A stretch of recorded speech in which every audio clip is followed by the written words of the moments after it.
राम जय जय राम, श्री राम जय जय श्री राम जय जय राम। सज्जनों नमस्कार, भक्ति उदय चैनल में आपका स्वागत है। आज हम आपके लिए नरसिंह मेहता जी के जीवन से संबंधित कथा श्रृंखला के अंतर्गत कुंवर बाई का दहेज नामक अध्याय लाए हैं। कुंवर बाई नरसिंह मेहता जी की पुत्री हैं। उनका विवाह रंगधर मेहता के पुत्र बसंत राय से हो चुका है, लेकिन विदाई वहाँ नहीं होती थी। अब आज इस अध्याय में उनकी विदाई होगी, तो उनका दहेज कैसे इंतजाम होता है, इस विषय में ये कथा है। तो भक्तों आइए कथा सुने। इसके पहले आप सबसे आग्रह है कि यदि आपने हमारे चैनल को सब्सक्राइब नहीं किया है तो उसे सब्सक्राइब कर लीजिए और बेल आइकन भी दबा दीजिए, ताकि आपको हमारे वीडियो की सही जानकारी उचित समय पर प्राप्त हो सके, तथा वीडियो को लाइक और शेयर करते रहें। गणेश जी की वंदना से आरंभ करते हैं। विघ्नेश्वराय वरदाय सुरप्रियाय लंबोदराय सकलाय जगद्विताय नागाननाय श्रुतियज्ञ विभूषिताय गौरीसुताय गणनाथ नमो नमस्ते। बोलिए श्री गणेश जी महाराज की जय। एक बार गुरुदेव का ध्यान कर लें। अखंड मंडलाकारं व्याप्तं येन चराचरं तत्पदं दर्शितं येन तस्मै श्री गुरुवे नमः। अखंडानंद बोधाय शिष्य संतापहारिणे सच्चिदानंद रूपाय तस्मै श्री गुरुवे नमः। बोलिए श्री सद्गुरुदेव भगवान की जय। भक्त सभी भगवान का ध्यान कर लें।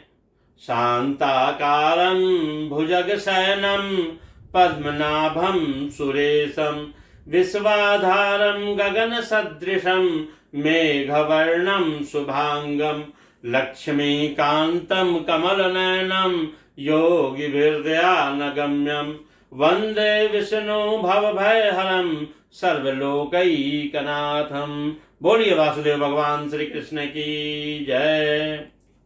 सज्जनों, अक्रूर जी विदा होकर चले गए और भक्तराज नरसिंह मेहता जी का जीवन अब सुचारू रूप से चलने लगा। नया घर मिल गया था, उसमें नया मंदिर था, भजन कीर्तन होता रहता था। हमेशा 100-200 साधु उनके यहाँ भोजन किया करते थे। किसी चीज की कोई कमी नहीं थी। हस्त मुक्त खुले हाथ से खर्चा किया जाता था, क्योंकि वो तो भगवान पर भरोसा था कि जब यहाँ 5000 स्वर्ण मुद्राएं जो दे गए हैं, जब वो खत्म हो जाएंगे तो फिर भगवान अपने आप व्यवस्था करेंगे। यहाँ तो पक्का विश्वास था भगत राज को। और नहीं भी करेंगे तो जो आज है वो कर लो, कल की कौन देखता है। ये जो सच्चे भक्त होते हैं वो आज आतिथ्य सत्कार को बड़ा महत्व देते हैं। तो इसलिए साधु महात्मा लोग जितने भी आते, उनका भरपूर वहाँ स्वागत होता, उनको भोजन पानी मिलता, दान दक्षिणा मिलती उनको। और भक्तराज नरसिंह मेहता जी का भजन निर्बाध रूप से जारी था। उसमें कोई त्रुटि नहीं थी, कोई कमी नहीं थी। सुबह हो, दोपहर हो, शाम, त्रिकाल संध्या लोग करते हैं, वैसे ही वो त्रिकाल भजन किया करते थे। तो सज्जनों, जब खुले हाथ से खर्चा किया जाए तो कुबेर का भंडार भी खाली हो जाता है। यहाँ तो अक्रूर जी की दी हुई एक सीमित सामग्री थी। 3 वर्ष का जो अनाज रख के गए थे भंडार गृह में, वो दोस्तों 6 महीने में ही समाप्त हो गया। जो पैसे दे गए थे वो 3 महीने में ही समाप्त हो गए। और 6 महीने के बाद तो अगर साधु संत आ जाते तो उनके लिए घर की चीजें बेच करके और उनका स्वागत सत्कार किया जाता। अब धीरे धीरे वो चीजें भी समाप्त होने लगी। घर हर प्रकार से खाली होता चला गया। अब घर में ना अनाज है, भंडार में अनाज नहीं है, कपड़े लत्ते भी बट गए साधु संतों में, और घर की चीजें भी धीरे धीरे एक एक करके बिकती चली गई। अब फिर वापस गाड़ी उसी पटरी पर आ गई भक्तराज की, कि सुबह खा लें तो शाम की चिंता। लेकिन भक्तराज को नहीं होती थी चिंता। ये चिंता भक्तराज की पत्नी माणिक गौरी को जरूर होती थी कि अब शाम को क्या बनाऊं। एक दिन भक्तराज कहीं बाहर गए हुए थे भजन करने के लिए। उसी समय रंगधर मेहता जी ने अपने पुरोहित जी को भेजा था, और उनके पुरोहित जी आकर के भक्तराज के दरवाजे पर कहते हैं कि भक्तराज नरसिंह मेहता जी हैं क्या। माणिक गौरी बाहर निकल के गई, देखा कोई पुरोहित जी खड़े हैं, उनको अंदर बुलाया, आसन दिया और फिर पूछा कि आप कौन हैं और कहाँ से आए हैं। पुरोहित जी ने अपना नाम ठाम बताया। उन्होंने पूरा बताया कि मैं रंगधर मेहता जी का पुरोहित हूँ और कुंवर बाई को विदा कराने के लिए उन्होंने भेजा है। माणिक गौरी ने उनको जलपान करा करके बैठने को कहा और स्वयं रसोई बनाने चली गई। रसोई बनाते हुए माणिक गौरी सोच रही है कि यहाँ तो एक समय का भोजन बनने के बाद दूसरे टाइम क्या भोजन प्रसादी बनेगा, इसकी चिंता रहती है। अब ऊपर से ये एक नई आफत आ गई कि अब कुंवर बाई की विदाई करनी है। इस समय कुंवर बाई की विदाई में कम से कम तो 100 रुपए का खर्चा अवश्य होगा, यह माणिक गौरी सोच रही है। तभी भक्तराज कहीं से आए लौट करके। उन्होंने आते ही कहा, अरे भाई भोग तैयार है, अब क्या विलंब है भोग में। माणिक गौरी ने कहा, कुछ नहीं, कोई विलंब नहीं है, ला रही हूं। यह कहते हुए माणिक बाई भोग की सामग्री एक थाली में परोस कर ले आई। भक्तराज ने भक्ति पूर्वक भगवान को वो नैवेद्य समर्पित किया और तत्पश्चात स्वयं प्रसाद पाने के लिए तैयारी करने लगे कि अब स्वयं भी प्रसाद पाया जाए। उन्होंने पूछा, आज कोई साधु संत नहीं आए हैं क्या। माणिक गौरी ने कहा कि साधु संत तो नहीं आए हैं, लेकिन आपसे मिलने कोई आए हैं। अक्रूर जी आए हैं क्या। भक्तराज ने हंसते हुए कहा। जैसे भक्तराज तो प्रतीक्षा ही कर रहे थे कि अक्रूर जी आएंगे, अब फिर उनकी माली हालत खराब हो गई थी। माणिक गौरी ने कहा, नहीं, कुंवर बाई को विदा कराने के लिए श्री रंगधर मेहता जी ने अपने पुरोहित को भेजा है। देखिए जी, मैं तो इस चिंता में पड़ी हूं कि पुत्री को विदा करने और दहेज आदि का इंतजाम करने के लिए कम से कम 100-125 रुपए की आवश्यकता तो पड़ेगी, लेकिन यहां तो एक भी नहीं है, 100-125 कहां से लाएंगे। भक्तराज अपनी पत्नी को चिंताकुल देख करके बड़ी शांति से समझाने लगे। अरे साध्वी, मेरा मेरा करती है तू। अरे इतनी चिंता क्यों करती है, क्या मेरा, ये क्या पुत्री तेरी है। अरे तेरी पुत्री नहीं है, ये पुत्री जिसकी है वो जाने, उसे विदाई करानी है, ये तुझे विदाई नहीं करानी। ये तो परमात्मा की पुत्री है, इसकी विदाई तो उन्होंने करनी है, वो कर देंगे भाई विदाई, इतनी चिंता क्यों करती है।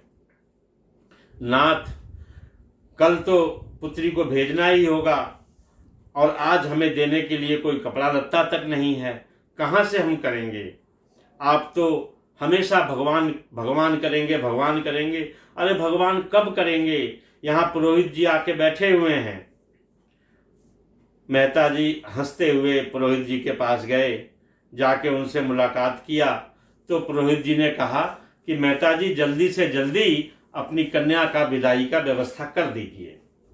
मेहता जी ने कहा, देखो पुरोहित जी, ये इतनी जल्दबाजी करने से कुछ नहीं होगा, आपको थोड़ा सब्र तो करना ही पड़ेगा, 1-2 दिन ठहरो तो भगवान अपने आप ही कोई ना कोई व्यवस्था करेंगे, तब आप विदा करा के ले जाना। इस प्रकार से पुरोहित जी वहाँ रुक गए। क्या करते भाई, उनके यजमान रंगधर मेहता जी बड़े आदमी थे और ये जो नरसिंह मेहता जी थे ये उनके समधी थे, तो अपने यजमान के समधी को कैसे कुछ कहते। इसलिए पुरोहित जी चुप हो गए और एक दिन बीता, 2 दिन बीता, तीसरा दिन बीत रहा था, शाम का समय था।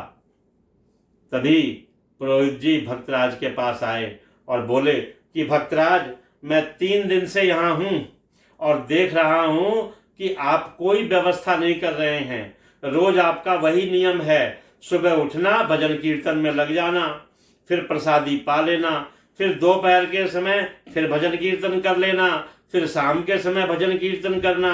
आपका भजन कीर्तन तो निर्बाध रूप से चल रहा है, लेकिन आप अपनी कन्या की विदाई की कोई तैयारी नहीं कर रहे हैं। अरे जिस व्यक्ति ने अपनी कन्या विदा करनी होती है वो बाजार से सामान खरीद के लाता है। मैंने देखा 3 दिन में आपके घर में कोई तैयारी नहीं हो रही है।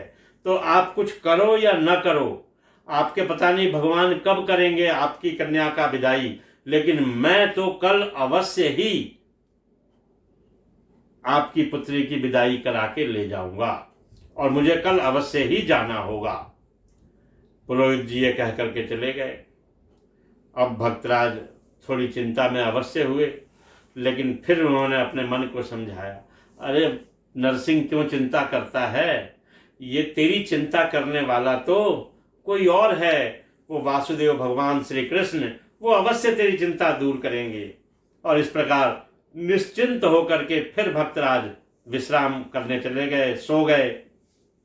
अगले दिन प्रातःकाल ही जब पूजा पाठ करके निश्चिंत हुए तो उन्होंने अपनी करताल निकाली और भगवान की प्रतिमा के आगे जाकर बैठ गए। और उसके बाद श्यामल दास वहां आ गए, मानिक गौरी भी वहां आ गई और कुंवर बाई भी वहीं आ गई। चारों परिवार के व्यक्ति वहीं मंदिर में भगवान कृष्ण की प्रतिमा के आगे बैठ गए और भजन गाना शुरू कर दिया भक्तराज ने। और भक्तराज यही कह रहे हैं, गाने का, उनके भजन का जो भाव है वो क्या है, जरा सुन लीजिए। भक्तराज कहते हैं उस भजन में कि हे प्रभु, क्या तुम अब फिर मेरी जग हंसाई कराओगे, मेरी कन्या का विदाई नहीं होगा, ये मेरी नहीं, ये तुम्हारी कन्या है, अतः तुम्हें आना ही पड़ेगा और अपनी कन्या की विदाई करानी ही पड़ेगी। श्यामल दास मृदंग बजा रहे थे, भजन करते हुए नरसिंह मेहता जी का साथ कुंवर बाई और मानिक गौरी दे रहे थे। और इसके बाद वो लोग इतने तन्मय हो गए कि नाचने लगे, भाव विभोर हो गया चारों व्यक्ति परिवार के, और नाचने लगे, कूदने लगे। इधर पुरोहित जी अपने कमरे में सोते हुए सोच रहे हैं, बताओ ये कैसा परिवार मिला है मुझे, कहीं नाचने कूदने से भगवान आ जाएंगे और इसकी बेटी का दहेज इंतजाम कर जाएंगे।